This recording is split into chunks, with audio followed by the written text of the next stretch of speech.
один. А, вот все включилось. Сегодня что, 28, да? 28. 28 июня на улице идет дождь. Саша подошел. У тебя хотим в кабине. Здравствуйте, Алексей. Это мои. Тёшка. Так, Алексей, вы откуда? С Иркутска. А каким образом здесь попали? Специально, я иду в Владивосток и решил 2 дня поддержать Александра. Вернуться обратно, да? Конечно. Сам Бог велел. А вот он мой постоянный напарник. Постоянный напарник. Кадр, поэтому близко можно. А? Без камеры можно, я обычно за кадром. А, нет, это для меня. Это никуда не, это для меня.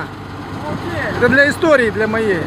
История уже есть. Сань, ну и как? Как?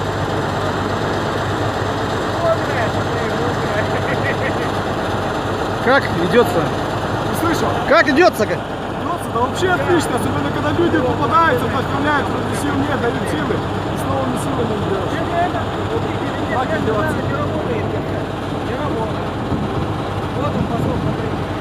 Скажи, пожалуйста, почему ты в гостинице ночевал? Там тепло, удобно, телевизор есть. Что, цивилизации захотелось? Да, цивилизации, 2 дня цивилизации. И все, зашибись, как говорится. Ты должен на Куинге остановиться, помыться. Сестра Куинга должна тебя помыть, а ты в гостиницу пошел. Зачем смыл? А будете? На Куинге. Речка Куинга. Ну там это сразу сразу сказали, там сразу есть кафе. Километр всего оставался. Что нам километр не дотянуть? Не, гостиница нехорошо не есть. Я не поддерживаю. До хорошего не доведет гостиница, да? Давай, Люка, пойдем пообедаем у тебя. Ну да ты чё, Саша?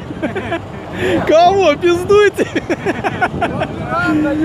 Я зол на вас, потому что гостиницы ночевали. Все, ладно, связь У меня заканчивается. подарки есть, подарки. Кому? Ну-ка, я сейчас шаману скину. Хакасу? Да, и тебе тоже. И мне тоже. Ну все, Хакас, слышал? Уже нас ОПГ не называют, уже нас Ром называют, уже друзьями называют. Все ясно.